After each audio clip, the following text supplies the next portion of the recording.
Boa noite, gente. Boa noite.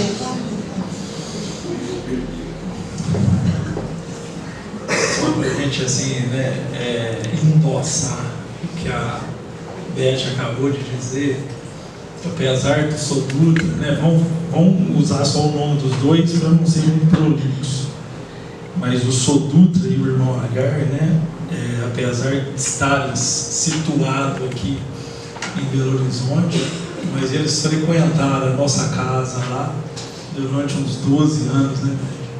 Quase 3, 4 vezes por ano, atendiam mais de 400 pessoas dentro do quarto lá, que é o dos meus 3 filhos. E era aquela história, eu era aquele menino que eu tinha medo do dia que o irmão Agar estava lá, porque medo dele me entregasse.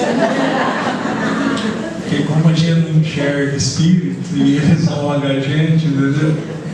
E literalmente era assim que funcionou. Um dia eu lembro que eu estava com o pé quebrado num sábado e tinha a história, você já foi ver lá o irmão Agar? Meus 2 irmãos tinham uns probleminhas, eram atendidos pelo irmão Agar. Eu não era. E eu queria correr do irmão Agar, eu preocupava quando ele estava chegando. E teve uma sexta-feira que eu andei aprontando lá. E eu estava com o pé quebrado, entrei de muleta para ver o irmão Agar e dito isso aí. Ele me deu um coreto. Ele me falou justamente o que eu estava fazendo. Um outro episódio assim. Então, o que eu quero dizer com isso? Não sei se vocês vão conseguir, né, de novo entender o que eu não estou falando. Porque não é isso que eu quero dizer, que eu falei. Teve um episódio lá dentro da nossa sala que o irmão Agar tira um lenço e ele mostra o fêmur do Paulo. Paulo tinha uma doença chamada Wegeberg's, que a cabeça do fêmur não desenvolve como a bacia. Então a bacia vai desenvolvendo e o osso desprende, mais ou menos assim. E o Paulo tinha tratado com o ortopedista em São Paulo durante um ano todo, usando um aparelho. Ele não encostava o pé no chão, não podia encostar o aparelho. Ele firmava o Paulo na bacia. Então era a bacia que sofria o impacto de se pisar. E a minha mãe deu banho no Paulo esse ano inteiro, com o pé para trás, para não encostar o pé no chão. E o irmão Agar, depois de um ano de tratamento, ortopedista da seleção brasileira na época, ou seja, a referência que tinha em ortopedia, um ano depois e nada. Não teve evolução nenhuma. Numa época que era pouca clínica, que tinha raio-x, tinha tudo, lá o Dr. João de Vicente, se não me engano, era o nome dele. E não teve resultado algum. E o Paulo fez um tratamento lá dentro do quarto também com o irmão Agar e saiu correndo de dentro do quarto com o aparelho na mão. Uma semana depois da gente ter ido do irmão, minha mãe entrou com uma doida lá para conversar com o irmão Agar. O irmão Agar. Sodutra estava em casa já fazia 2 dias. E o irmão Agar falou para ela o seguinte, falou aqui, quem vai tirar o aparelho dele é o médico dele, agora que ele não tem mais nada, ele não tem não. Ela voltou lá em São Paulo, o doutor João não entendeu nada, achou que o sujeito tinha tirado o raio-x da perna errada, chegou esse ponto. Aí meu pai deitou e rolou e explicou para ele o que aconteceu. Outra vez ele mostra o fêmur num lenço, igual um raio-x. Então eu sempre me perguntei assim, o que é isso? Que prova de doido é essa? Eu sempre fui meio cético. Para que isso? Né? Que história é essa? Se a gente sair um pouco da história deles, né? Olha que você olha a mulher hemorroísta lá na Bíblia, né? Ela toca em Jesus, Jesus diz, né? Alguém me roubou virtude. E ela tinha uma metrorragia, um sangramento uterino, e aquele estanca na hora que toca o Cristo. Hoje a gente sabe, né, que tem um sistema límbico responsável pelas nossas emoções, que se produz o hormônio liberador da ocitocina, que atua na hipófise, que a hipófise produz ocitocina e que a ocitocina contrai o útero. Vocês estão entendendo assim? O que eu não estou dizendo? Que nós somos a primeira geração que temos a oportunidade de vivenciar o Evangelho sem mística. Essa é a questão para nós. Isso tudo é para estruturar uma fé inquebrantável. Eu sou obrigado a engolir isso tudo. Se você vive isso enquanto você é criança, você não titubeia. A hora que você vai ficando mais velho, que os desejos vêm todos que você quer, aqui está ali, igual um inferninho dentro da gente.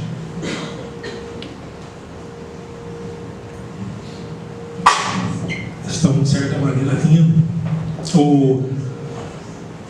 Porque essa foi a estratégia da dupla, né, irmão Anderson? A estratégia era com a educação, tratando corpos, mas o processo era para agora, era para a educação do ser. E veja o que acontece. Hoje o índice de depressão no planeta Terra é de 4,2%. A última estatística, o Rodrigão está aí, né? O psiquiatra olhando para minha cara aqui, não posso falar bobagem.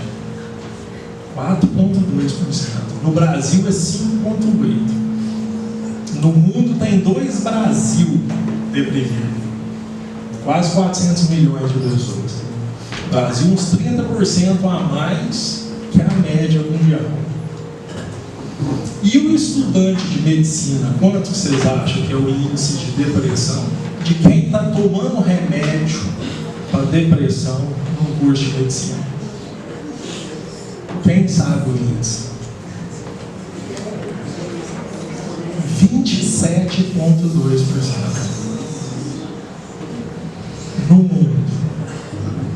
Óbvio que diagnóstico de depressão tem muito questionamento, tem todo um discurso em cima disso, porque não é uma ciência exata, igual você mede uma glicemia, num diabético, mas os parâmetros são bem razoáveis.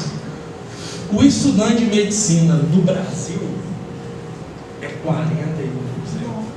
Os sintomas depressivos. A pesquisadora da USP acabou de soltar um levantamento que ela fez. Agora, peraí, quem é que vai cuidar da saúde do planeta? Vocês estão entendendo o que está acontecendo? Nós não estamos aqui falando de religião formal do jeito que nós entendemos religião. Nós estamos falando de uma necessidade urgente. E parece brincadeira, porque você pensa bem, é como se tivesse uma pessoa dentro de uma piscina de água potável morrendo de sede. Porque o estudante de medicina está dentro da academia. O estudante de medicina está dentro do hospital.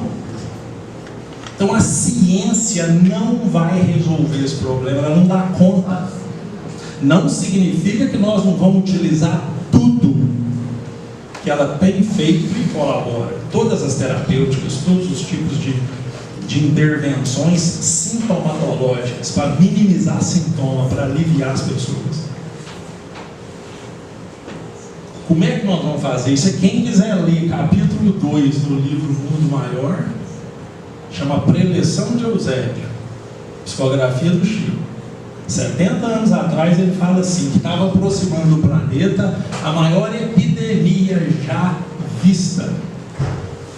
A gripe espanhola, que matou 30 milhões de europeus de uma vez só, é bagatela perto da epidemia que se aproximaria. Assim que é a prosa lá, da alienação mental. É o termo que eles usaram lá atrás. Vocês conhecem alguém que irrita fácil aqui? Vocês conhecem algum ansioso? Vocês estão percebendo assim, onde é que nós queremos chegar com isso? E como é que nós vamos fazer essa relação entre amar a Deus sobre todas as coisas, hein? O que será que é amar a Deus sobre todas as coisas? Vocês percebem o tanto de gente que olhou a moça sair? Perceberam?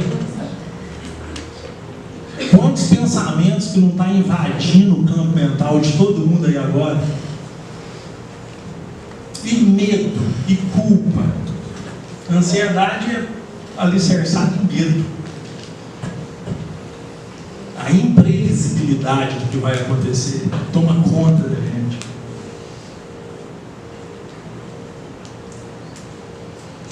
Nós achávamos até pouco tempo que a segurança estava numa situação externa, numa condição financeira boa, numa condição de saúde boa, mas espera aí, quem é o perfil do estudante de medicina? Quem é?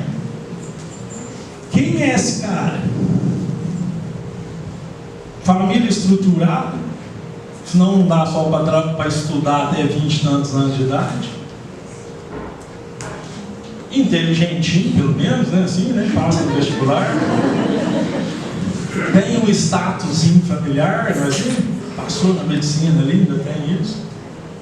Tem uma certa segurança de trabalho, né? A medicina permite isso. Você com esteto e com aparelho de pressão, você arruma um emprego fácil.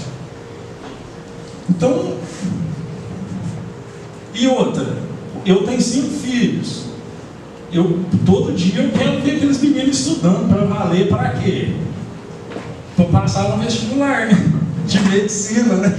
41% não quer viver. Peraí, o que eu estou fazendo então? Vocês estão entendendo? Não tem como levantar essas questões mais. Porque são pessoas de sucesso, atingem metas externas. Mas e dentro? E o universo íntimo? André Luiz coloca pra gente assim, ó, toda atividade psicofísica transubstancia-se em forçamento eletromagnético. Isso é lei. Toda atividade psicofísica transubstancia-se em forçamento eletromagnético. Ou seja, o que interessa não é o que faço, o que interessa é o que sinto enquanto faço. E se eu não sentir certo, eu me afivelo em mim mesmo. Por isso que marketing funciona. Você sugestiona e vira uma força dentro da gente. Como é que nós vamos fechar essas equações todas? Então, a religião até hoje, ela pareceu uma ideia assim para ingênuos, para gente infantil. Essa que foi a visão científica de religião. E se a gente pensar bem, o que é a ciência? A ciência nada mais é que um olhão. A ciência amplia as possibilidades dos sentidos físicos. O que é um ultrassom? Um olhão. A gente não vê o neném lá dentro da barriga da mulher? A gente não vê qual que é a ação do ácido acetil salicílico?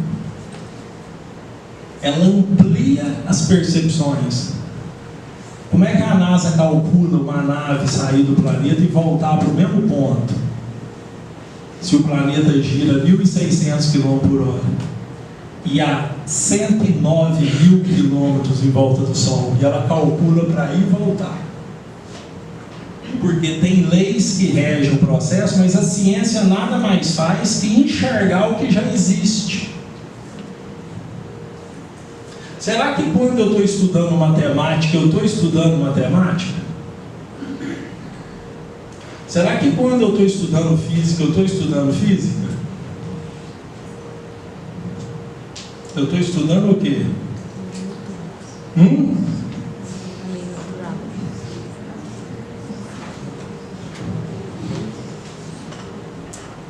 Tenha bastante paciência comigo, eu estou querendo provocar mesmo. Não vão irritando demais, não. Se vocês irem irritando demais, aí eu não consigo. As leis divinas, que é o que compreendem no seu âmbito, concernem a alguma outra coisa que não somente ao procedimento moral? Ribeiro começa a pergunta, né? O texto é pesado, né? Que é o Guilom Ribeiro que traduziu. Que é quem o Rui Barbosa falou que se não fosse ele não tinha feito o Código Civil brasileiro. Porque quem sabe escrever é Guilom Ribeiro, e não ele, Rui Barbosa, entendeu? Está lá nos anais do Senado Federal. Ele que traduz do francês puro aqui. A pergunta é assim: a lei divina, ela rege apenas a moral? A resposta: todas as da natureza são leis divinas. Todas. Pois que Deus é o autor de tudo. O sábio estuda as leis da matéria. O homem de bem estuda e pratica as da alma.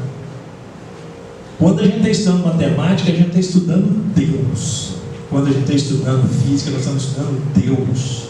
Quanto mais um biólogo entende, ele estuda Deus. Porque tudo está em Deus. Citar o exemplo da árvore aqui na hora que lemos, né? Se uma árvore não erra, se uma árvore produz frutos, né? Que não é para ela, é para terceiros, não falta suporte para a árvore. Não falta luz para fazer fotossíntese, para fazer fotossimilado, não falta minerais extraídos pelas raízes. Mas ela trabalha só para fazer o quê? Produzir para terceiros. Ela não tem que preocupar com ela. A lei provê para que ela provenha. E nós? O que nós andamos fazendo? E nós? Nós produzimos para quem? Para nós. Sábado de noite, quando vocês não têm o que fazer, o que vocês desejam?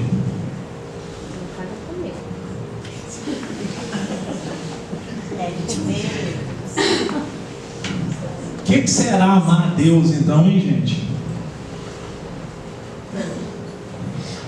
Vou ler outra coisinha, ó.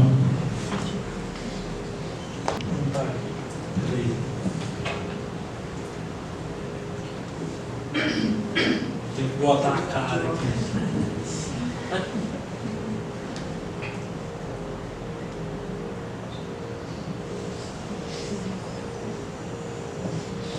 Filhos da Luz, capítulo 160 do Vinha de Luz. Andai como filhos da luz. Andai como filhos da luz. Primeira coisa que nós temos que entender é que o Evangelho não é historinha. Jesus veio viver com aquela turma. A hora que ele vivia, o indivíduo entrava, conectava no reino dos céus, na presença dele. Entenderam o que eu disse? Não era historinha. O Evangelho inteiro é dito com o Espírito imortal. Se eu tentar ler com o olho do homem, então assim, ó, andai como filhos da luz. Se eu tivesse mais potência vibratória, vocês já estavam todos mexidos, só com a minha leitura, mas é fraco, o roteador é dureza. Mesmo o irmão Agar, Soduta, todo mundo tentando usar o ponto geométrico, que sou eu aqui. Um espírito, ele é um ponto geométrico que expande um fio de espiritualidade, de um ponto.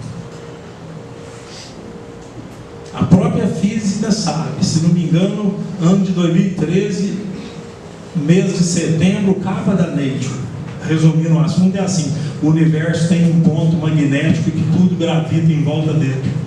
Se a gente lê na introdução do Caminhos da Luz, está lá escrito que o Cristo é o ponto geométrico na qual sai o fio de espiritualidade que sustenta tudo.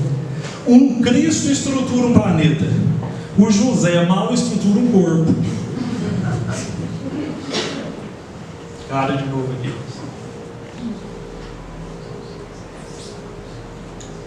Andai como filhos da luz. Agora começa. Você que não entendeu nada, não faz mal, não. Sabe por quê, gente? Não dá para falar mais. Não dá para dar aulinha mais. Não tem tempo. Estou jogando praga em ninguém, mas com certeza, o ano que vem, na Semana Cárita, uma porcentagem não vai estar encarnada, que está aqui dentro.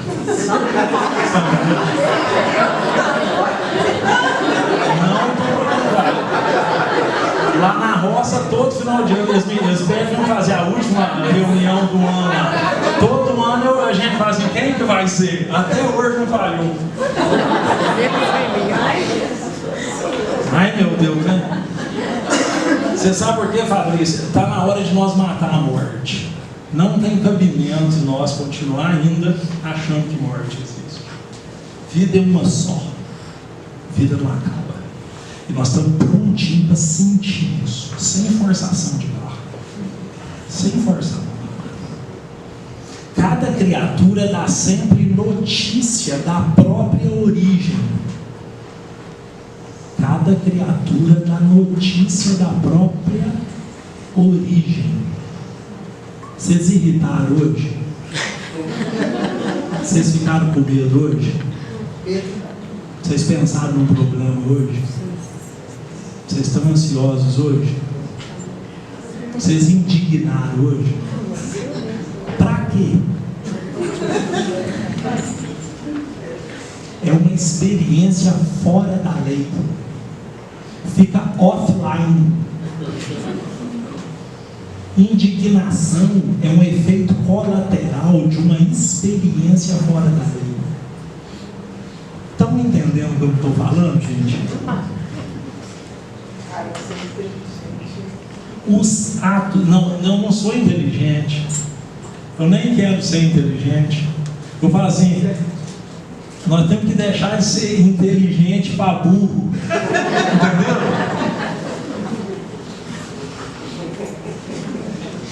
A personalidade é de uma mediocridade que não tem tamanho.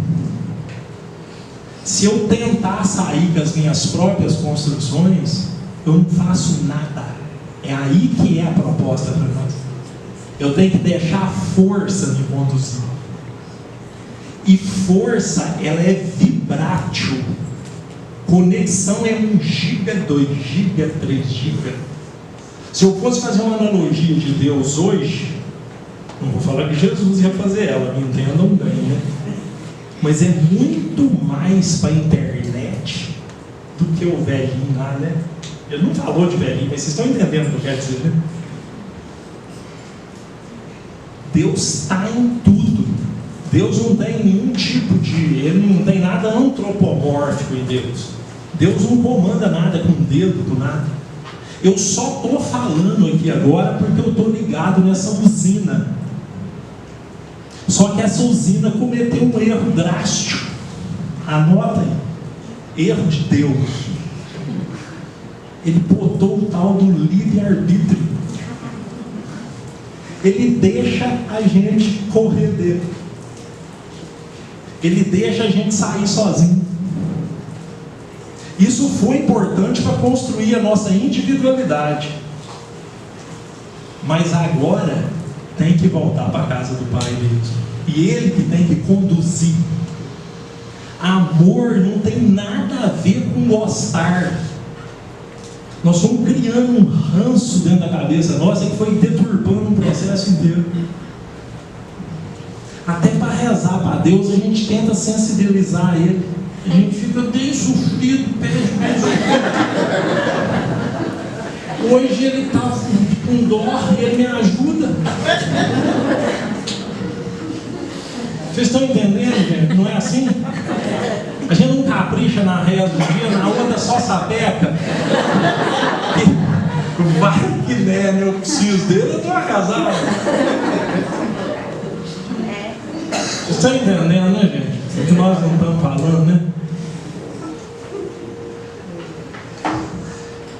Os atos, palavras e pensamentos constituem informações vivas da zona mental de que procedemos. Pensa na irritadinha hoje. Qual zona que vocês se localizaram e situaram? Não precisa falar, não precisa ter ação. Imagina dentro de um banheiro, de uma suíte, com a porta do quarto trancada, a porta do banheiro trancada, e eu estou emitindo o pensamento de que zona? Eu estou pegando Wi-Fi? Divino ou não estou? Vocês estão pensando aí agora. Vocês estão sentindo aí agora. Mas tem um troço aí observando, não tem? Vendo vocês? Tem ou não tem? Mas presta atenção, vê se tem ou não tem. E vocês são o quê? O observado ou o observador? Hã? O observado muda. O observado não tem identidade. Tem dia que a gente olha e vê um problema terrível, não vê? Às vezes o problema é o marido. Não vou dar conta desse cara. 3 dias depois, nossa, ainda bem que eu não falei nada.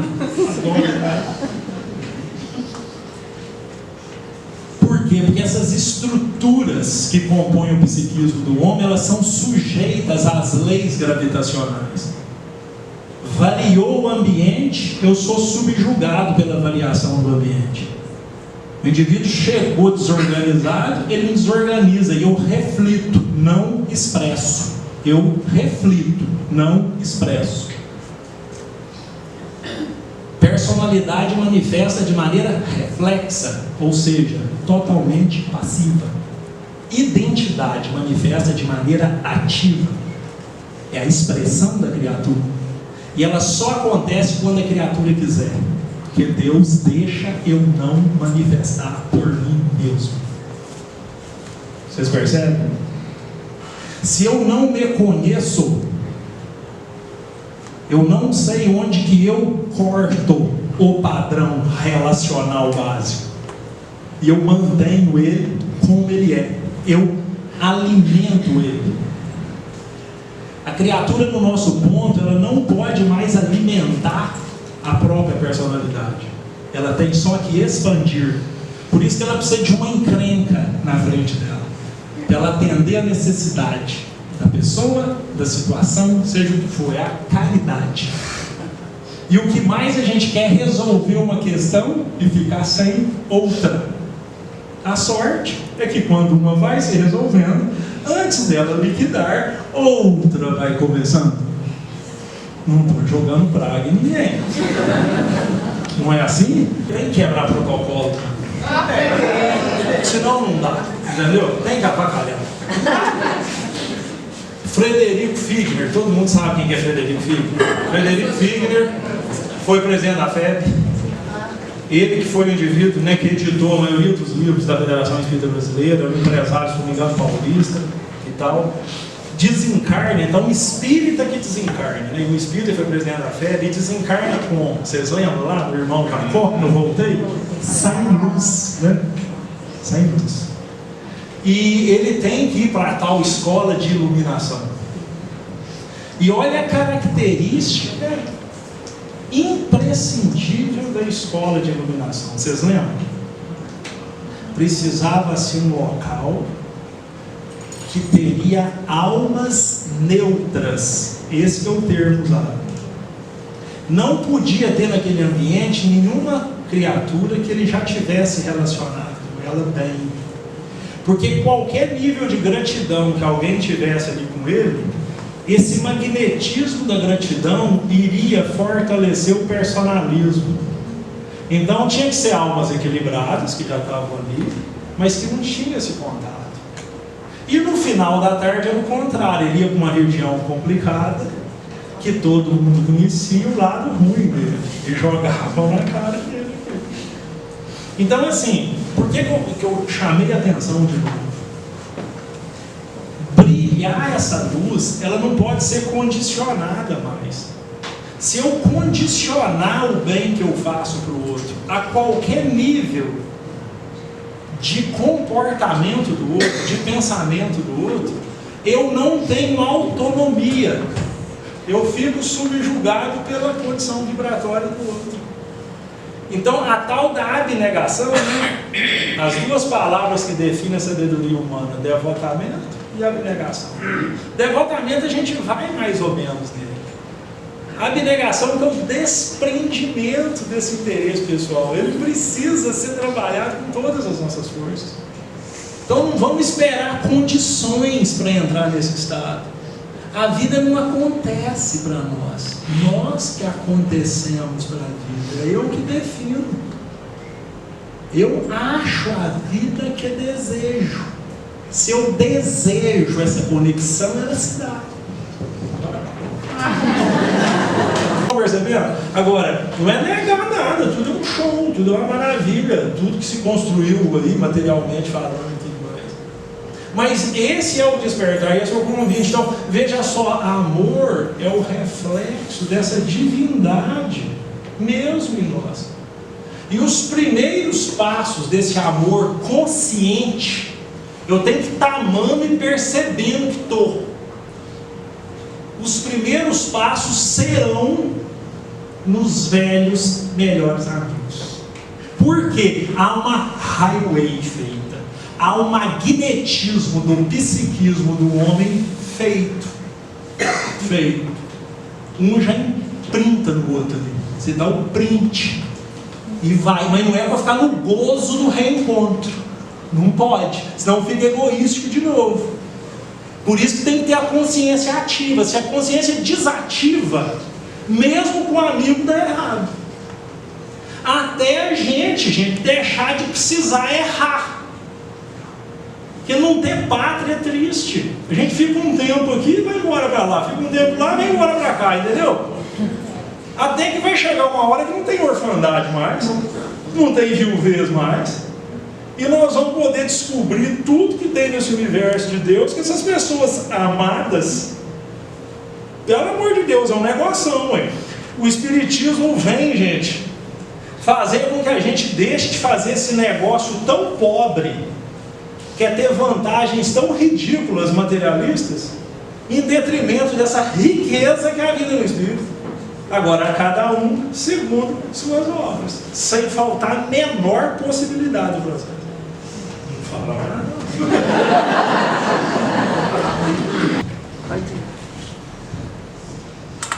Na verdade, se eu explicar, eu vou falar errado.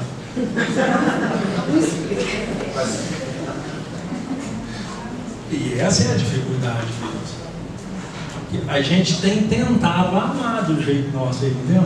O que tem acontecido? Enterra, neurotiza. Não dá para amar sem Deus. Impossível amar sem Deus. Na verdade, é Ele que ama.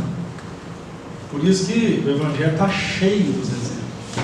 O Pai fazia milagres pelas mãos de Paulo. É isso que nós vamos perceber. Nós estamos em Deus, tanto quanto Deus está em nós. Porque senão o nosso amor fica um amor personalístico, fica um amor ainda interesseiro. É lógico que nós vamos começar um processo. É lógico que começa com essa boa vontade, começa com um treinamento. A gente, por exemplo, na minha situação, que eu tenho a oportunidade aí dentro do campo da medicina, de todo dia sentar uma pessoa na minha frente com uma necessidade, é um senhor exercício de amor. Agora, toda vez que eu tento explicar demais, toda vez que eu tento aconselhar demais, toda vez que eu analiso o pró e contra das situações, eu magnetizo menos a pessoa. Então é importantíssimo a gente saber ouvir o que está além das palavras. Não podemos nos ater às palavras, muito menos em ações. Nós precisamos ir tentando pegar o ritmo divino que está dentro da pessoa. Ritmo não é velocidade. Um anão andando 15 passos por minuto e um gigante andando 15 passos por minuto estão no mesmo ritmo, gigante mais veloz. Então, para o ego entender, né, cara, né, por isso que eu falei que não tem jeito de falar. Se eu estou fazendo vocês pensar, mas como é que faz? Né? Então, sentando ali na frente de uma pessoa, a dica que a gente dá é isso. E não é porque eu sou nada, nós somos tudo farinha do mesmo saco. É só oportunidade. 8, 10 horas por dia na frente de uma pessoa com problema, Você começa a tentar pegar o ritmo, porque a hora que você pega o ritmo da pessoa, vocês lembram daquela historinha lá do primário? Se um batalhão de soldados anda marchando numa ponte e a marcha entra em ressonância com a vibração da ponte, a ponte cai. Porque quando uma onda encontra com outra onda de mesma frequência, a crista dobra. Quando eu vou ficando numa postura de amor com o outro, sem pensar, tem que experimentar para entender. Chega uma hora que entra em ressonância. Hora que entra em ressonância, o outro faz a síntese espiritual dele. Aí ele faz o serviço. Agora pensa bem, vamos treinar com a mulher da gente, com o filho amado. Um programa reencarnatório ele faz isso. Na medida que os meninos foram chegando lá em casa, eu fui percebendo os amigos do homem que foi chegando lá. Porque a gente faz amizade, gente, na criminalidade, não tem problema nenhum. Os amigos nossos foram construídos na criminalidade, mas gerou lastros. E os primeiros amigos da nossa alma serão os velhos, melhores amigos do homem, entendeu? Por isso que num tempo de transição reencarnam um monte de velhos, melhores amigos. Eu tenho facilidade para vir aqui. Por quê? Por causa da afetividade. Eu vi a Isabela ali agora, que está ali, ó, que é uma irmã minha. Não vou nem falar, ó, senão eu vou acionando os trem dentro de mim. O que acontece? Inunda a gente de vibração. Não precisa falar nada. Não precisa falar nada. Então, é isso que nós vamos perceber, porque senão a gente filosofa depois a questão do espírito. Perceba que o tal do gostar, a grande diferença é que o gostar é uma força centrípeta. O último alvo é nós mesmos. E o amar é uma força centrífuga. Isso requer, são conceituações do sentir e não conceituações do pensar. Então, se eu, é o que a Leti acabou de dizer aqui no final, se eu não exercito, eu não consigo expandir. Se eu começo a analisar o problema do outro, se eu começo a tentar aconselhar e etc, pronto, travou. Espírito não é bom no conselho? A gente não adora fazer essa caridade do conselho? Tá bom, é melhor do que estar falando mal do outro, mas vocês entenderam? Mas não, é mais acima. Senão eu fico travado, senão eu canso. Quando a gente está com Cristo, a gente não cansa. Às vezes a gente fica 10 horas sem comer, não é que é certo isso. Mas eu falo assim, nossa, eu atendi a última pessoa que deu o clima ali, você fica descansadíssimo, 10 horas depois, está ali sem comer, sem nada. Está errado, né? Porque ainda está novo, por isso que aguenta. Se tivesse mais velho um pouco era mais difícil, né? Tudo é lei. Não é que é isso, né? Vocês estão entendendo o que eu estou dizendo, né? Agora começa com quem vocês amam. Filho, né? Eu tenho essa oportunidade ali, eu aprendi, foi neles esse processo, não foi com o paciente. Porque tem a gradação ali. Então de repente, eu estou sentindo esse negócio aqui, você vai indo. Né? Eu tenho um menino meu, vale a pena dizer isso, que é o exatamente do Pedro. Dá um exemplo prático. O Pedro com 1 ano e meio de idade, eu falava a palavra exatamente, ele franzia até, falava exatamente não, pai. Eu falava assim, estou entendendo isso, esse menino? Falou uma, falou duas, falou três, eu falo exatamente não, pai. 1 ano e meio, eu falei assim, aí eu procurei ver direitinho, ele não sabia o que era exatamente. Eu falei, gente, o que esse menino faz isso? O que tem, né? Fiquei vendo, e depois ficou engraçado, todo mundo dá notícia. Fala exatamente. Aí os meninos começaram a provocar. Os meninos estavam passando perto dele, exatamente. Largava ele, exatamente, então, virou piada. Desse jeito. 6 meses depois eu estou atendendo a paciente muito poliqueixosa, uma consulta muito longa, com muito problema, muita dificuldade. Lá pelas tantas eu desviei a atenção. Devaguei. A hora que eu retomei a atenção, que eu tive consciência de novo e prestei atenção, qual foi a palavra que eu usei?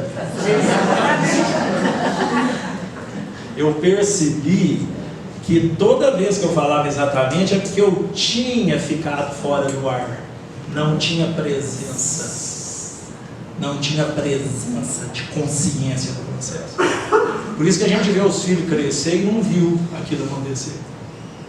A saudade sempre é do que a gente não fez, do que a gente não fez.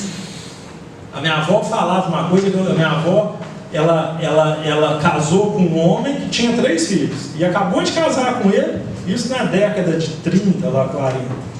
Ela acabou de casar com ele e ele morre.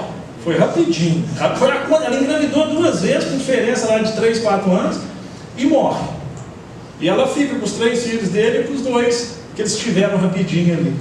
E eu escutava da minha avó, né, eu neto, na verdade, falava assim: viúva que chora muito. Ela falava assim, a viúva que chora muito, ele já não veio da parte dela. E ela era uma viúva, tinha moral para falar ali. Mas assim, esse ditado que ela falava, hoje a gente entende tecnicamente. Porque quando eu faço mesmo, quando eu vivo intensidade, aquela cota com uma pessoa, aquilo me deixa pleno, eu fico cheio. Tudo aquilo que o relacionamento tinha para oferecer, eu aproveitei. Então o que acontece é isso. Eu falo, eu ter mais filhos nessa encarnação, é lógico que era um programa reencarnatório, que eu precisava ter tempo para enxergar isso. Entendeu? Eu vejo direitinho, os mais velhos não precisavam tanto de mim, a coisa era diferente. Então assim, eu falo assim, nossa, que sorte, que sorte. Porque aquela coisa do horário de almoço, quem tem filho sabe o que é horário de almoço. Quem tem filho, o horário de tomar banho, aquelas coisas, se eu pudesse chegar um pouquinho mais tarde, você chega. Depois que você começa a entender isso, você sai igual um louco. Os mais novos tem uma história lá, talvez a Adriana já viu brincar de gato com o Pedro, você já viu? Não. O que é brincar de gato? Eu ponho a colher, eu encho a colher para ele, o garfo, viro a cara e o gato come. Aí eu falo, não, cadê o gato? E ele já está grandinho agora. Os meninos não toleram. E no final é assim, na última colherada eu ponho. Aí a hora que eu viro para ele, ele abre a boca e fala assim, não era o gato, nada, era eu. Os meninos não toleram brincar de gato com ele. E a questão, gente, não é eu. A questão não é eu brincar de gato. A questão é o tanto que eu gosto de brincar de gato. Vocês estão entendendo? O que eu não estou dizendo? Agora vocês pensam bem, nós fomos criando necessidades fictícias. Como nós somos herdeiros de milênios de experiências, o psiquismo do homem, nós criamos milhares de necessidades fictícias. Com isso a gente monta estratégias enormes para atender essas necessidades que não existem.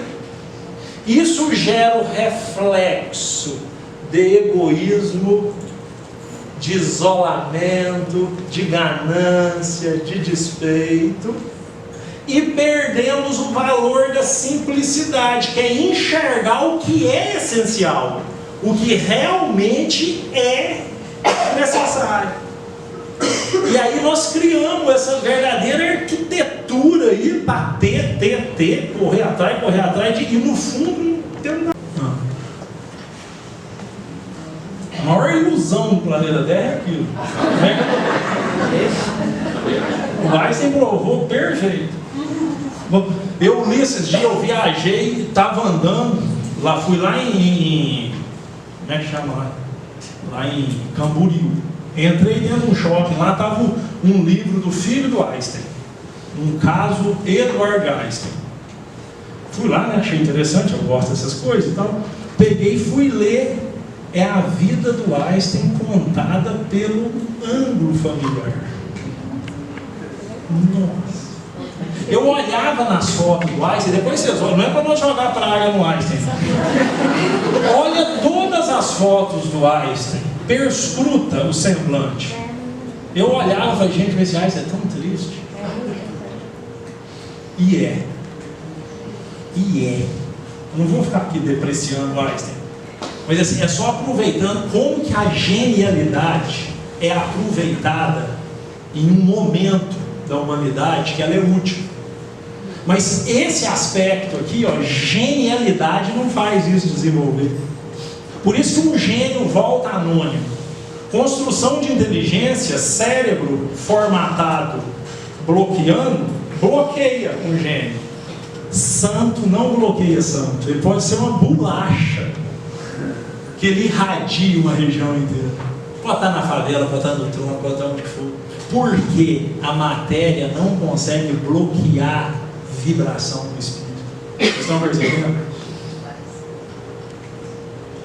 Item do Evangelho: fé e caridade. O único objetivo da nossa encarnação é trabalhar a questão moral nossa. A única questão.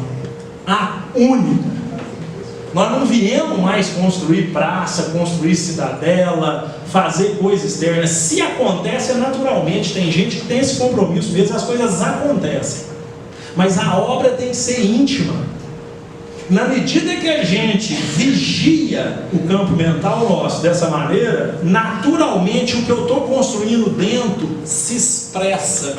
E a obra se dá, se tem que dar, tatuando o planeta do ponto de vista exterior dele. Mas a obra tem que ser dentro da gente. Então assim, comecemos cultivando essa humildade, que é permitir que esse caractere divino manifeste. Se fizesse teste de paternidade em nós, somos todos filhos do mesmo Pai. O gene, o DNA é divino. Nós precisamos deixar esse gene, esse código se expressar. E ele só expressa se a criatura permite nesse mundo íntimo dele. E isso não é condicionado. Quanto mais difícil o parente, quanto pior a situação, mais rica, mais gorda é a terra para produzir frutos. Vocês percebem? Por isso que bem-aventurado o pobre de espírito, porque dele é o reino dos céus.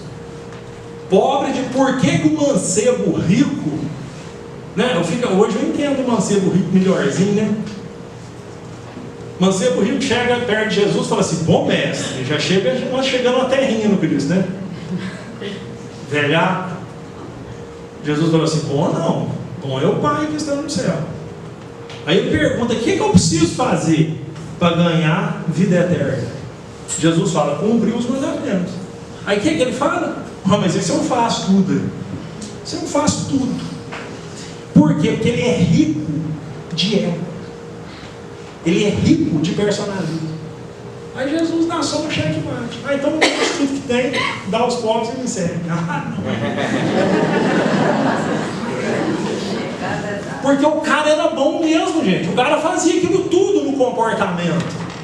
Mas o interesse íntimo e a vaidade de fazer por conta dele, porque ele só faz porque não tem dor de dente. Porque uma dor de dente faz qualquer inteligente não dá conta de fazer nada. Vocês percebem como é que a gente é completamente dependente de tudo? Como que nós não vamos valorizar esse Pai? E que está conectado em nós e que quer nos amar? Parábola do filho pródigo: a hora que o filho pródigo vai chegando perto da fazenda, o pai pula nele, enche ele de beijo, mata o maior boi. Deus está doido para manifestar por nós, mas não força a barra. Não força a barra. E a gente dá testemunho de onde que origina qualquer coisa. A gente deveria ser filhos da luz do tempo inteiro. Muito obrigado. Se pensar, eu erro. Se ficar só esse negócio de não pensar, já valeu. Porque nós temos que perceber, nós temos que trazer o pensamento para o espírito agora. Tirar ele voluntariamente do software ego. Então veja só, pensa bem, vamos pensar na frase de novo. O que é o tema da fala? Amar a Deus sobre todas as coisas. Amar a Deus sobre todas as coisas. Porque pensa bem, eu vou ler também, vale a pena. Deixa eu ver onde está, deixa eu ver se eu acho aqui rápido. Isso está o Emmanuel estudando no plano espiritual. como que é a formação do planeta. Vou ler só um pedacinho para vocês verem. Eles estão vendo, eles chamam uma tela, né? Na época não tinha essa facilidade, nós temos, né? Eles chamam de ecrã, né? Ecrã é uma tela, um televisor.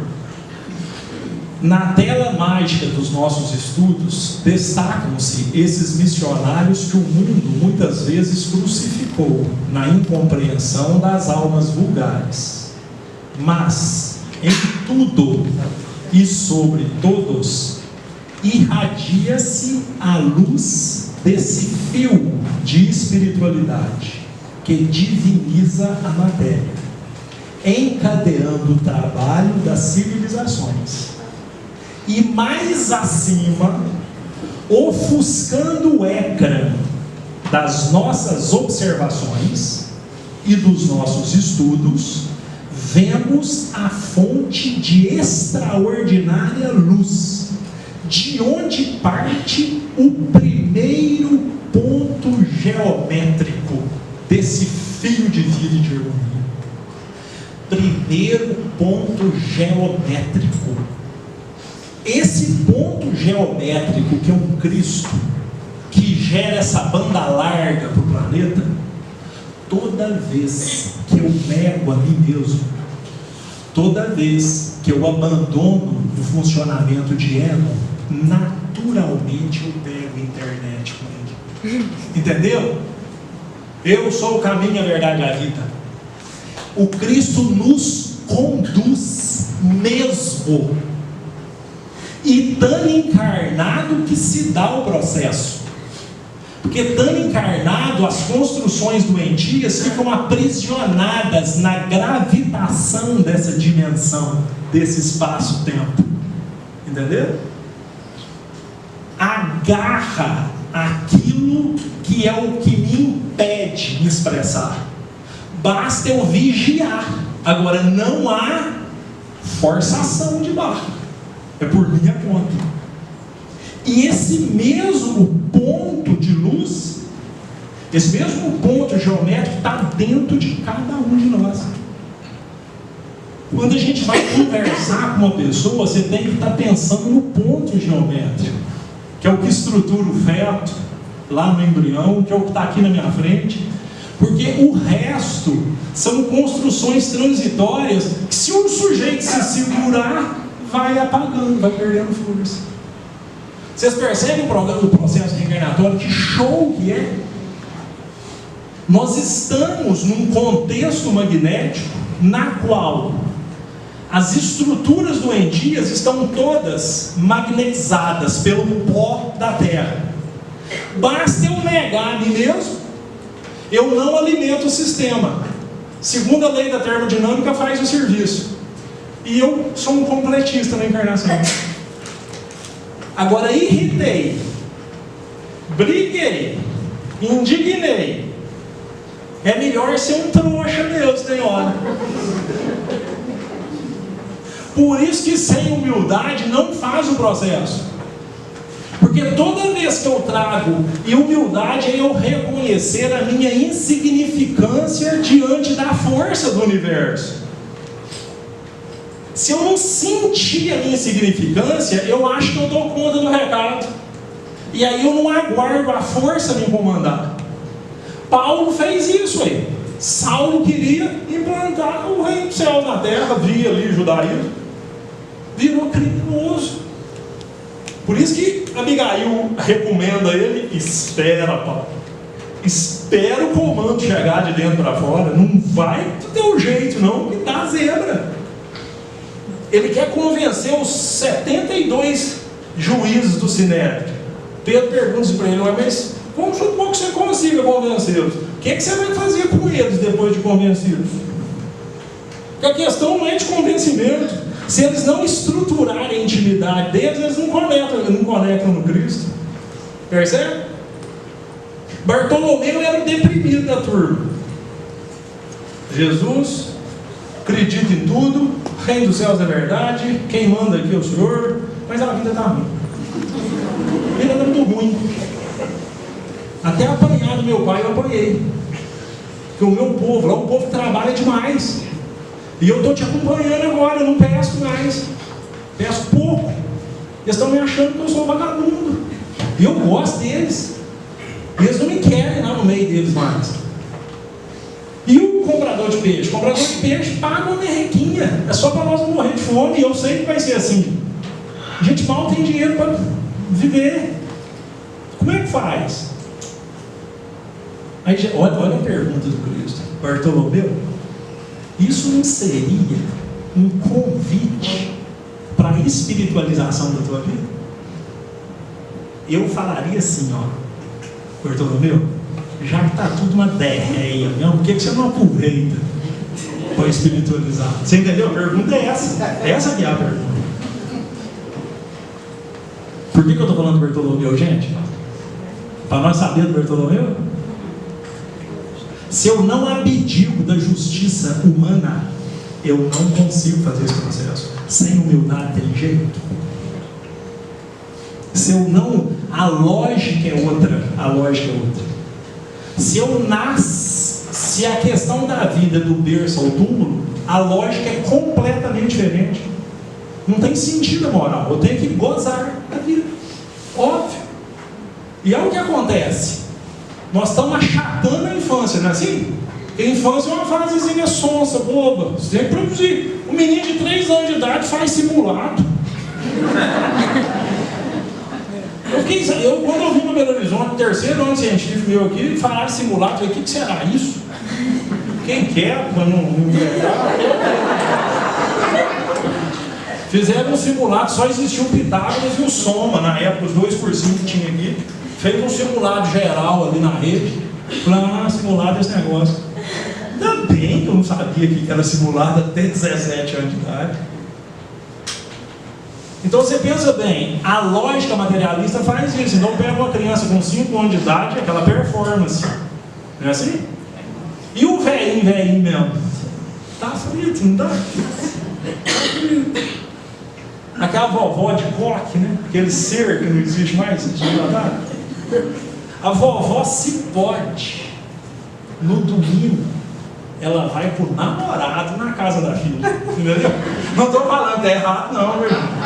Mas se o velhinho desencarnou, vocês estão entendendo o que eu estou falando, né? É só porque nós temos que pensar como espíritos imortais. Se não pensar como espírito imortal, não tem sentido o Evangelho. Por isso que em 2000 anos, nós criamos religiões de fora.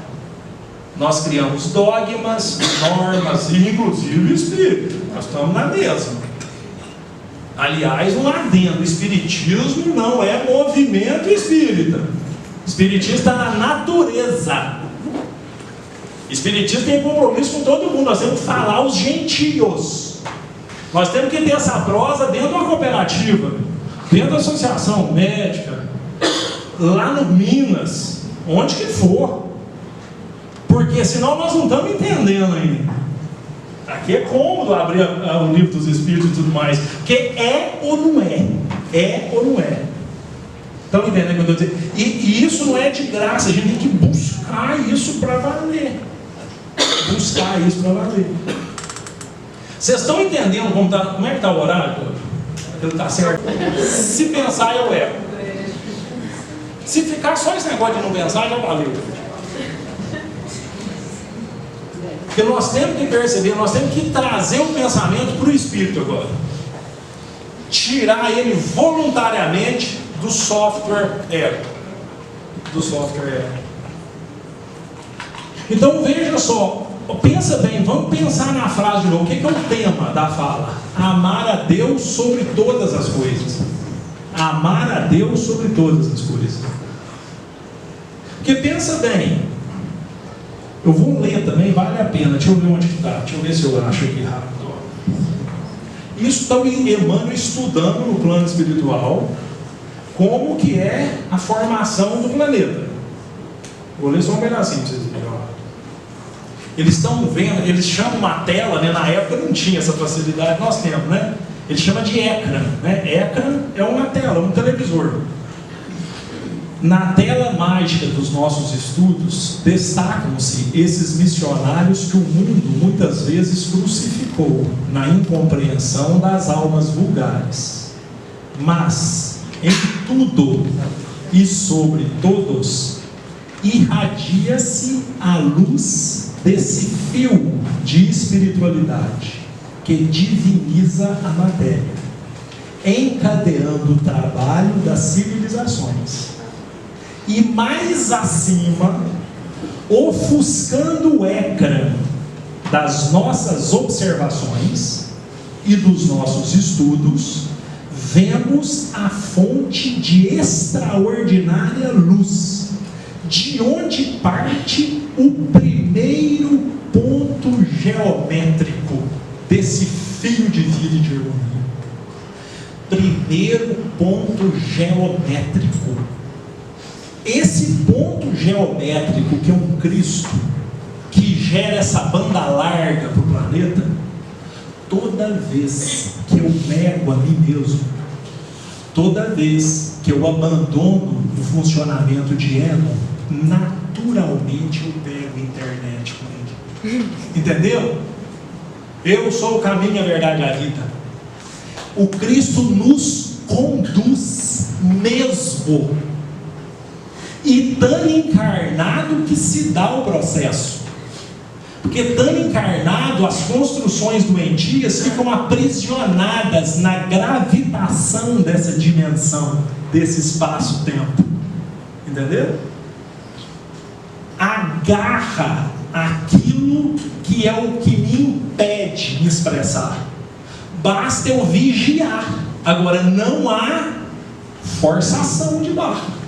É por minha conta. E esse mesmo ponto de luz, esse mesmo ponto geométrico está dentro de cada um de nós. Quando a gente vai conversar com uma pessoa, você tem que estar pensando no ponto geométrico, que é o que estrutura o feto lá no embrião, que é o que está aqui na minha frente. Porque o resto são construções transitórias que, se um sujeito se segurar, vai apagando, vai perdendo força. Vocês percebem o processo reencarnatório? Que show que é! Nós estamos num contexto magnético na qual as estruturas doentias estão todas magnetizadas pelo pó da Terra. Basta eu negar a mim mesmo, eu não alimento o sistema. Segundo a lei da termodinâmica, faz o serviço. E eu sou um completista na encarnação. Agora, irritei, briguei, indignei. É melhor ser um trouxa mesmo, tem hora. Por isso que sem humildade não faz o processo. Porque toda vez que eu trago humildade é eu reconhecer a minha insignificância diante da força do universo. Se eu não sentir a minha insignificância, eu acho que eu dou conta do recado. E aí eu não aguardo a força me comandar. Paulo fez isso aí. Saulo queria implantar o reino do céu na terra, via ali o judaísmo. Virou criminoso. Por isso que Abigail recomenda ele: espera, Paulo. Espera o comando chegar de dentro para fora. Não vai do teu jeito, não, que dá zebra. Ele quer convencer os 72 juízes do Sinédrio. Pedro pergunta para ele: mas vamos supor que você consiga convencê-los. O que você vai fazer com eles depois de convencidos? Porque a questão não é de convencimento. Se eles não estruturarem a intimidade deles, eles não conectam no Cristo. Percebe? Bartolomeu era o deprimido da turma. Jesus acredita em tudo, o reino dos céus é verdade, quem manda aqui é o Senhor, mas a vida está ruim. A vida está muito ruim. Até apanhar do meu pai eu apanhei. Porque o meu povo, lá o povo trabalha demais. E eu estou te acompanhando agora, eu não peço mais. Peço pouco. Eles estão me achando que eu sou vagabundo. E eu gosto deles. E eles não me querem lá no meio deles mais.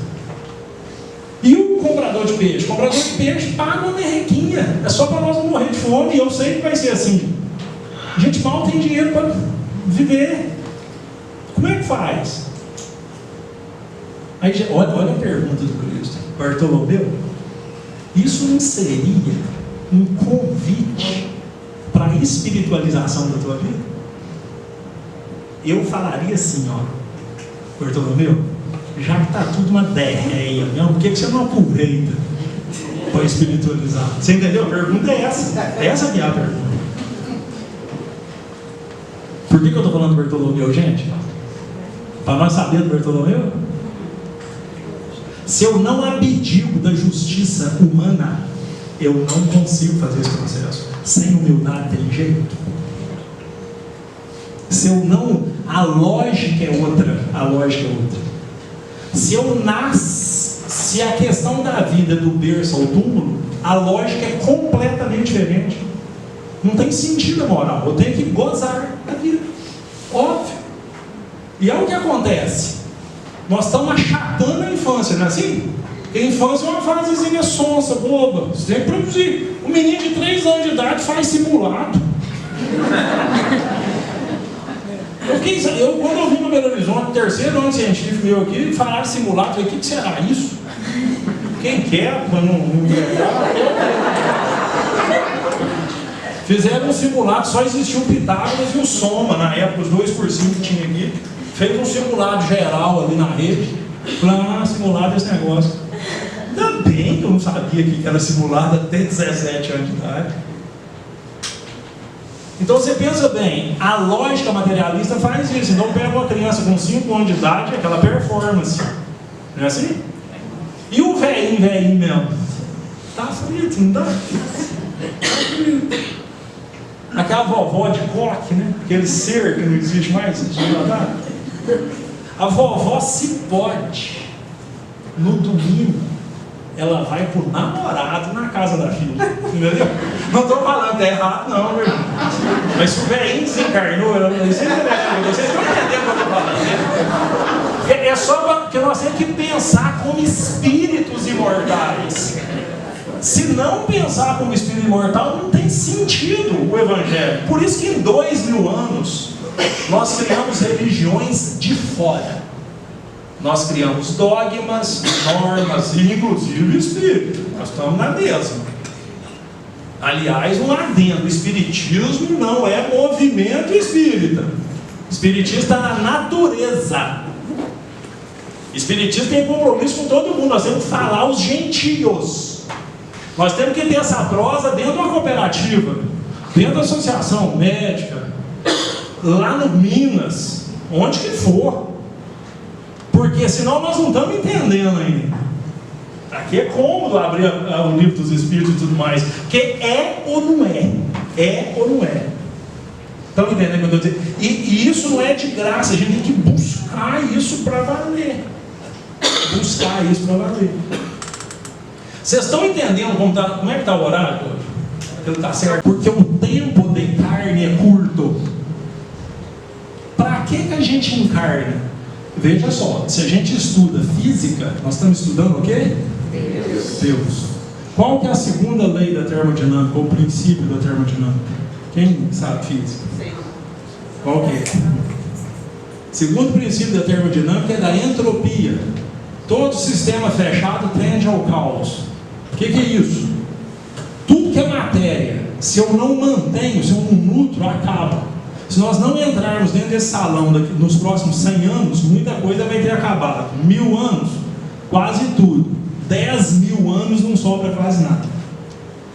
Por quê? Porque a matéria não se organiza sozinha. Se não tiver espírito, se não tiver um elemento espiritual, não há organização material. Gente, pensa bem, nós precisamos pensar muito. Imagina o que é um ovócito 2, que a gente chama de óvulo, lá na trompa uterina, e depois vem aquele girininho, fraquinho, que é um monte. O ovócito, gente, é um pacote de carboidrato, de açúcar, de proteína, de gordura. Isso que é em essência o ovócito 2. A vida não está ali. Vocês percebem o milagre?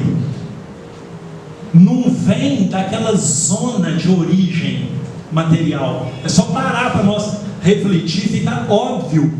Não tem jeito de um pacotinho de açúcar receber um girino e virar uma criatura que muda um planeta, percebe?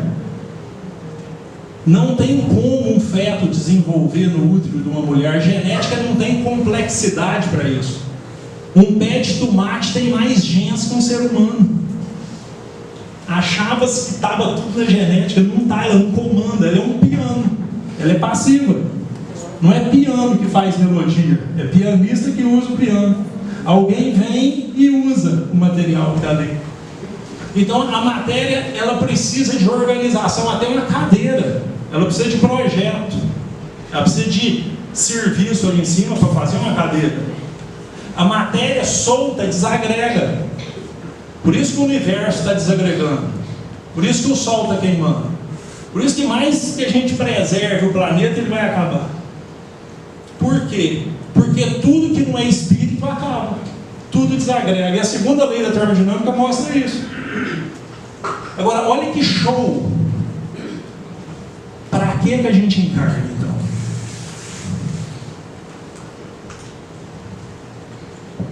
Se eu não alimentar o meu padrão de personalidade doente, o conhece a ti mesmo, se eu negar a mim mesmo, pegar a minha cruz e segui-lo, se eu negar a mim mesmo, eu não alimento o meu sistema de personalidade, certo? Se eu não alimento, a segunda lei da termodinâmica faz o serviço para mim, entendeu? Por isso que o perispírito desmonta e entra numa estrutura física. Mas se eu tenho assim, não, aí também não dá, credo. Deus me livre desses povos, desses políticos. Quem que aguenta esse parente dentro de casa? Deixa eu tocar. Vocês estão entendendo? Todas as nossas ações são elementos de progresso. Só que eu tenho que me manter filho da luz. Vocês percebem? Tem que ter vigilância no campo mental o tempo inteiro. Hoje vocês vão ter um final de noite muito feliz ou menos muito feliz. E vai diminuindo. Vai depender da escolha exclusivamente do dono da vida. Não pode contar com o que vai achar em casa. Não pode esperar uma notícia boa. Vocês estão entendendo? E pelo contrário, se coloca notícia boa, se só tem parede organizada, estaciona total. Porque a estrutura psíquica do homem entra em equilíbrio com a estrutura externa, a estagnação. Não grave isso não, apaga o que eu vou falar. Apaga mesmo, não pode fazer porte. A depressão, gente, vem salvar a humanidade. Ai, meu. Aí, como assim? Pensa, gente. A dor tem função protetiva. Veja só, tanto faz lei moral ou lei física, não é isso? Gente, pera aí, deixa eu abrir um parênteses antes de eu falar. Eu estou falando que não tem que cuidar de depressão? Não. Tem que cuidar com todas as armas que nós dermos conta. Temos que suavizar tudo que a pessoa sente. Temos que fazer tudo por ela. Ponto. Ainda assim não vai segurar muita coisa. É isso que nós estamos dizendo. E por quê? Não que a depressão resolva, ela é o primeiro passo. Ela tira a ilusão da criatura. Tira a ilusão. A hora que o indivíduo enxerga a não construção dele. A hora que o indivíduo olha um vazio espiritual dentro dele. E aí o que ele faz? Eu não dou conta sozinho. Aí ele entrega para Deus. Não grava isso também não. Quem está desorientando o planeta não é o espírito obsessor. É o espírito de luz. Vim botar fogo e quero que queime logo. No Evangelho. Vocês percebem por quê? Porque veja o que acontece, na medida que a ilusão abandona a gente, tem uma trégua de lucidez espiritual, e ali precisa disso aqui que nós estamos fazendo. Precisamos do evangelho sem mística, precisamos do evangelho que atenda o homem inteligente, o indivíduo que entende o que está acontecendo com ele, até que a gente perceba que pequenas angústias diariamente é guias. Eu angustio, mudo de rumo, angustio, mudo de rumo. Não é assim que a gente faz se bota a mão no espeto quente. Se eu seguro o espeto incandescente, o que eu faço? Tiro. Quando eu penso por exemplo, pensa num parente custoso, vocês. Agora para de pensar correndo, tira a mão. Por causa, entenderam, gente, que eu não falei? Entenderam? Por favor, tomara que vocês entendam. Senão eu estou frito. A dor não tem diferença, a dor mental. Não tem diferença a dor mental e a dor física, vocês percebem? Por quê? Porque quanto mais normalmente, o que a gente faz com o campo mental? Você segura no espeto e torce para o espeto esfriar, em vez de tirar daquilo. E a gente tem corrido dessas situações, vocês estão percebendo? Não precisa mudar em nada no externo. Isso nós fizemos faz 2000 anos que a gente guerreia um com o outro para tentar melhorar a condição externa. Até 1945, a Europa ficou no máximo 5 anos sem guerra em solo europeu. Depois da Segunda Guerra deu uma firmada. Estão entendendo assim o que eu estou dizendo? Olha como que está tudo nas nossas mãos. E Deus, o reino dos céus, não é uma promessa. Reino dos céus é uma realidade possível e passível de ser alcançada agora. Amar não é gostar. Vocês gostam de chocolate? O que vocês fazem com chocolate? Detalhadamente, como é que a gente faz com chocolate? Não, descasca. Só falta aquela musiquinha do Hitchcock. Descasca, morde, engole e acaba com ele. Deus me livre pra vocês gostarem de mim, entendeu? Porque a gente não gosta de chocolate, a gente gosta da gente. A gente gosta do que o chocolate gera em nós. Agora pensa no parente. Pensa no parente. Desse eu gosto. Desse eu gosto. E se ele trair? E se ele aprontar? Aí eu não gosto. O Emmanuel deixa claro, capítulo 40 do Pensamento e Vida, primeiro parágrafo. O que é amor? Reflexo de Deus na criatura. Reflexo de Deus na criatura. Amor é quando eu me permito ser canal de expansão. Então, dentro da minha família, dentro da minha casa, como que eu amo? Eu amo quando eu não impeço que a minha melhor versão se expresse para o outro. Se eu não escolher a minha melhor versão, eu caio para uma zona rebaixada. E eu impregno aquilo. E eu não amo a Deus sobre todas as coisas. Olha que Jesus fala que é preciso amar a Deus sobre todas as coisas, porque é 24 horas por dia a vigilância no campo mental. Se eu vacilar um minuto, eu não amo a Deus sobre todas as coisas. Vocês estão percebendo? E se eu não amo Deus sobre todas as coisas, ele fica bravo? Deus fica de mal? Ele me ama menos porque eu não estou amando ele? Mas o que acontece? Ele estatuiu leis, não estatuiu? Fica com raiva do parente custoso, fica? Dói. Não dói? Dói. Estão percebendo? Por que dói? Pergunta 1009 do Livro dos Espíritos. Paulo, o apóstolo, que responde: a dor serve para a gente desgostar das escolhas que faz, através da experimentação do sofrimento, e refaz a escolha. Olha que espetáculo!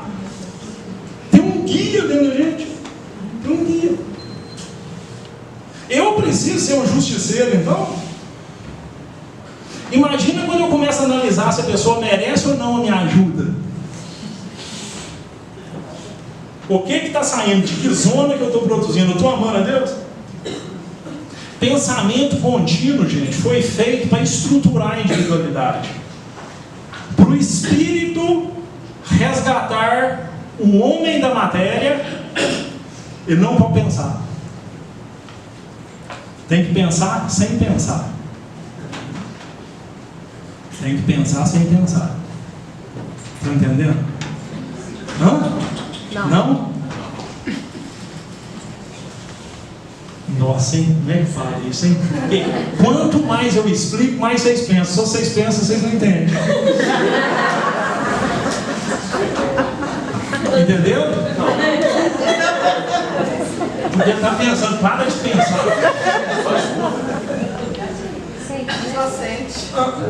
Falou que, cara, como é que a velhinha forte lá falou, a Madre Teresa de Calcutá. Como é que você conversa com Deus? Conversa não. Como é que você reza? Conversa com Deus. O que você fala para ele? Não fala nada, só escuta. E ele? O que ele fala para a senhora? Eu também não falo nada, só escuta.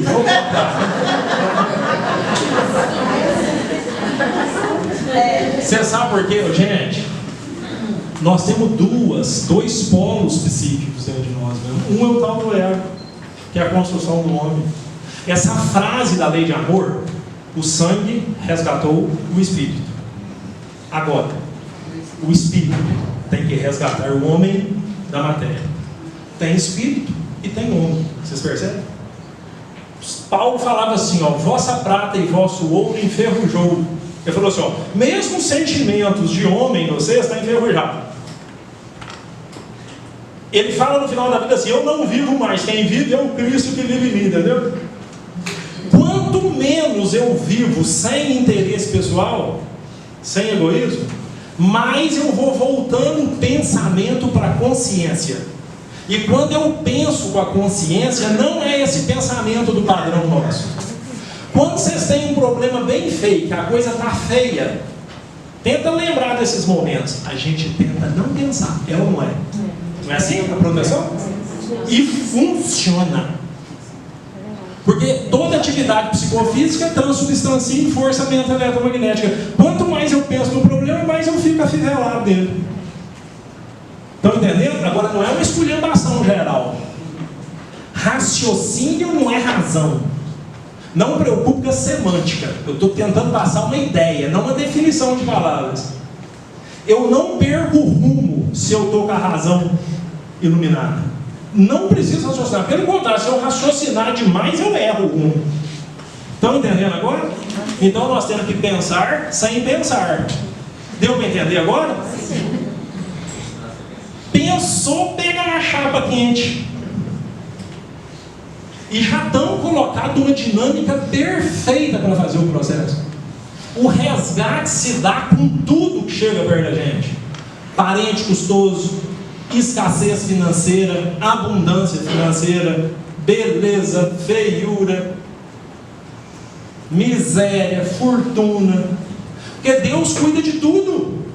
Nós estamos falando de quem pendura lua, gente. Não é de quem faz microfone, é quem pendura lua. Nós estamos falando de quem pendura lua. Estão entendendo o que eu estou falando? Não? Pois é.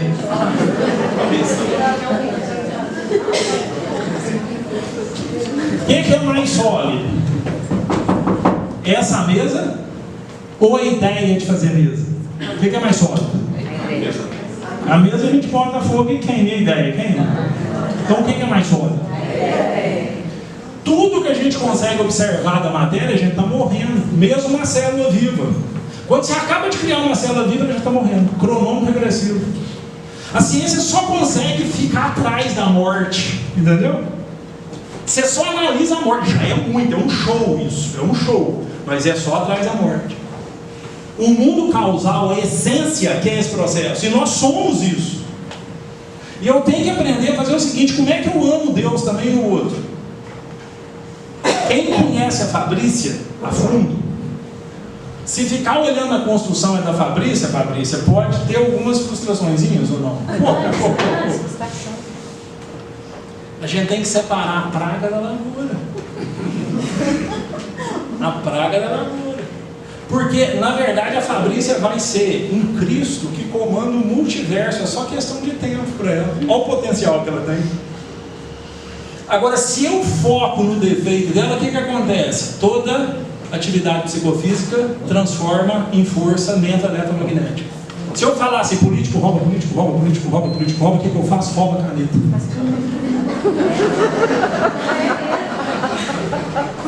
O Emmanuel escreve muito mais erudito, muito mais bonito. Ele fala assim, o censor do defeito alheio acaba fazendo o que censura. Entendeu? Porque lei, nós não escapulimos da lei. Então vocês estão percebendo esse Deus chegando perto e com toda a lógica? O que é a terapêutica do amor? A terapêutica do amor é a hora que eu enfeitiço a Fabrícia com a minha melhor parte. Filho da gente, né? Eu estou com os meninos lá. Gogó, você não convence esses meninos de jeito nenhum mais. É ou não é, gente? Ou os meninos daqui é diferente? Agora magnetiza eles. Seja filho da luz. Impecavelmente. Ninguém dá conta de luz. A treva mais preta que existe, uma faísca derrete ela em 2 segundos. Percebe? Então é isso que nós precisamos perceber. Agora, se eu não me conheço, se eu não sei o meu padrão, não tem jeito. E outra coisa que é grave, a gente tem que convencer o nosso ego a entregar o bastão. Entendeu? E pro ego, nós temos que dar um serviço pro ego. E fala assim para ele, seja humilde, Thiago. É mais ou menos assim, o Mandruvá adora folha de coqueiro. Você já viu o Mandruvá comendo folha de coqueiro? Tem que chegar no pé do ouvido do Mandruvá e falar assim, ô Mandruvá, existe arroz com galinha. A gente ainda gosta, mas tem que largar. Se a gente não abandona a construção do homem, não tem jeito do espírito manifestar. Não tem como. E sem o valor da humildade é impossível. O primeiro passo, a chave, é a humildade. A chave. A caridade, nós vamos mais ou menos nela, nós estamos indo. Essa nós exercitamos um pouco aí nesses 2 mil anos. O problema está a humildade. O que o Emmanuel coloca que é humildade? Humildade é um atributo de Deus no reino do eu. Pensamento dele. Humildade é um atributo de Deus no reino do eu. Eu só consigo ter uma ação humilde quando eu me anulo, eu me rebaixo, para que o Cristo cresça. Qualquer ação que eu faça com interesses é melhor do que não fazer, mas eu não consigo fazer esse processo acontecer. Percebe? E na medida que eu vou desenvolvendo a humildade, agora pensa o que movimenta a gente. A hora que a gente vai contar de uma fala, veio aqui, o rapaz meio doido, foi lá ontem, lá no carro, você começa a falar aquilo. Olha a maneira que a gente fala. Olha o nível de arrogância, de sabedoria, os ganhos, os interesses que a gente tem com as nossas ações mentais. O que a gente acontece? Se Deus, como é um atributo de Deus no reino do eu, Deus é humilde, infinitamente. Ele rebaixa o poder dele para permitir que a gente faça do jeito que quer. Entendeu? Então não força a barra de maneira alguma. Agora ele está doido para manifestar por nós, porque é amor divino. Agora, se eu não me vigio, não tem jeito. O Emmanuel coloca assim para ir ajudando a gente. Não estou falando rápido demais? Não. Hoje até uma analogia boa, mas não pensa no governo demais, não, senão o coração cai. Ele fala que o governo, para um governo executar uma obra, ele precisa de quê? Pensa na prática mesmo. Como é que o governo lá em Brasília executa uma obra? Quem que é o primeiro homem deles? Do governo? Ministros. Se Se eu quiser duplicar uma estrada que sai de Belo Horizonte aqui, a 040, não, a 040 é duplicada. Imagina duplicar uma estrada que sai daqui. Qual? Daqui para Vitória. Ele vai chamar o Sérgio Moro? Não. Ele vai chamar quem? Não. Paulo Guedes até precisa de todos. Ele vai chamar o Tarcísio, que é o ministro da infraestrutura. E o ministro da infraestrutura tem um monte de gente ali debaixo dele ali. 10 mil pessoas ali, até uma carregadeira chegar ali, engenheiro com teodolito, fazendo corte em barranco, e vai fazendo a estrada. E se for avaliar uma lei lá? Ele vai chamar o Paulo Guedes? Ele vai chamar quem? O Moro. E o Emmanuel define 5 ministérios para a gente fazer esse governo índio, mas sem pensar. Sem pensar, porque se pensar eu erro. Primeiro ministério que ele coloca é o da reflexão. Tem hora que eu tenho que refletir. O que é refletir? É olhar com a consciência. Eu tenho que me perguntar assim, o que eu estou sentindo? Imagina quando vocês ficaram aflitos a última vez. Há uns 10 anos atrás. Porque a gente se entrega para a aflição. Não se entrega? Ela não toma conta? A reflexão, a hora que eu faço a pergunta, só de eu fazer a pergunta, eu já vou tomando posse de mim. Por que eu estou sentindo isso? Para que eu estou sentindo isso? Resolve o que eu senti isso? Só de eu começar com esse processo, eu vou ficando tomado de consciência do que está acontecendo. Numa situação leve, na medida que eu vou treinando, aquele sentimento vai perdendo força. Tem que experienciar para entender o que eu estou dizendo. Se não experienciar, é filosofia pura. Tem hora que o ministro que eu tenho que acionar é o da reflexão. Segundo ministro, do conhecimento. Esse aí é mais fácil de entender. Eu tenho que saber o rumo. Tenho que saber como é que funciona mesmo. Mas é aquele conhecimento da vovó que sabe fazer bolo. Não é da netinha que recebeu a receita dela, entendeu? Olhar a receita, eu não sei. Eu só sei depois que eu fiz um 100 bolo ali. Conhecimento é o fazer. Aí eu sei. Aí realmente eu fiz. Por isso que a experiência é imprescindível. E a gente é lotado de experiência dentro de nós. Nós somos uma multidão ali dentro. Terceiro ministério é o da compreensão. O ministério da compreensão é o que eu brinquei com a Fabrícia. Separar a praga da lavoura. Todo mundo que tem parente dentro de casa precisa usar ele no mínimo uma vez por dia, esse ministério. A gente tem que amar o criminoso e não ser cúmplice da criminalidade. Se eu não fico de olho o tempo inteiro, pensa bem, para que eu vou emitir um pensamento desorganizado para minha esposa? Para quê? Eu vou desorganizar ela, se eu desorganizo ela, eu recebo aquilo de ricochete, eu inundo o ambiente da minha casa de uma vibração horrorosa, ela contamina meus filhos. Para que eu vou emitir um? Agora eu sei o defeito que ela tem. Então eu tenho que ficar, tem hora que eu tenho que acionar o ministro da compreensão, que é o entendimento atrelado à percepção. Ela não dá conta às vezes de fazer diferente. Se eu não imantar ela de energia, ela não dá conta de não errar. Pelo contrário, a gente empurra a pessoa para o precipício.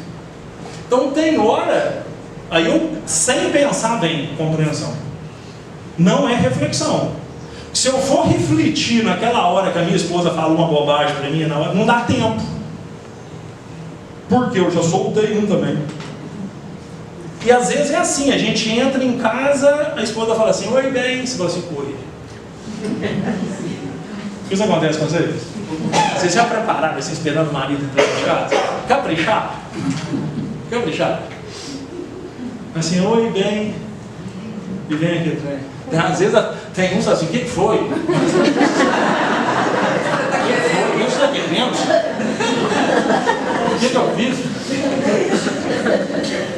Aí você segura que você está espiritualizando.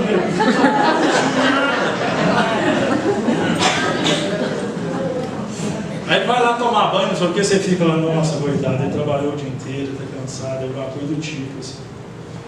Aí você tenta de novo, oi, já fala mais devagar, e continua. Na terceira, quem é aqui? Na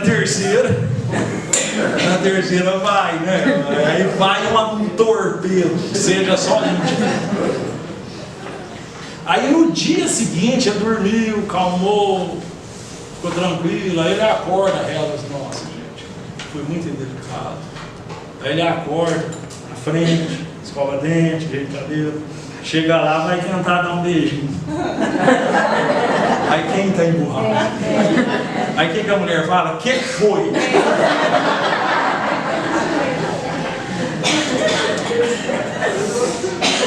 Gente, vocês estão entendendo? Eu estava muito filosófico, mas vocês estão entendendo? Agora, gente, precisa saber desses troços, gente.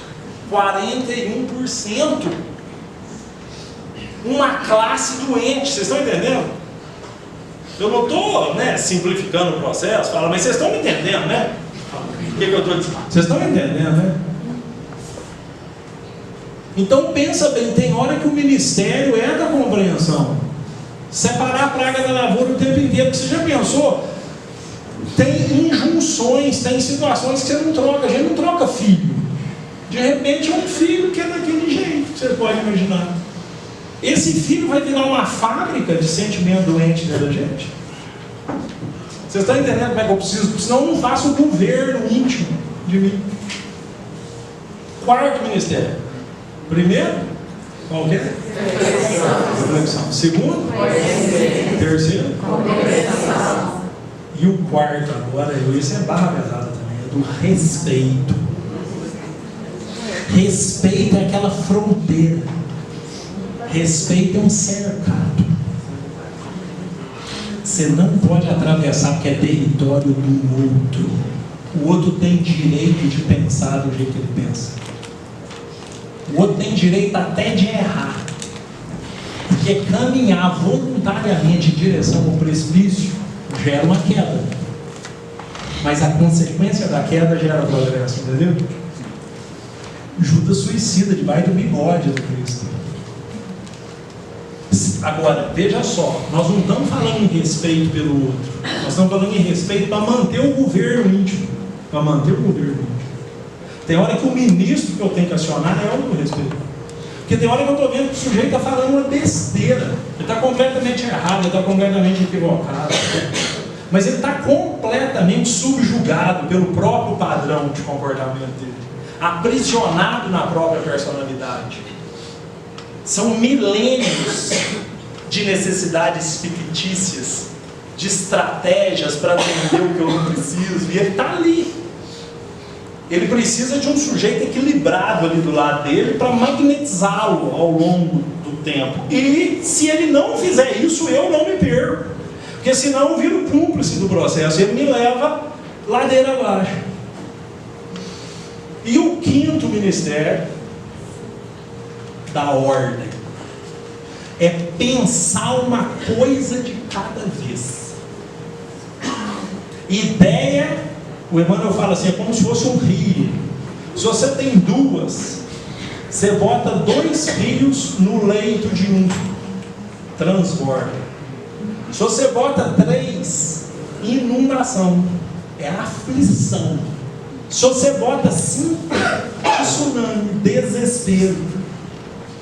E isso tudo, reflexão, como é que é? Primeiro? Reflexão. Segundo? Terceiro? Quarto? Quinto? Isso tudo sem pensar.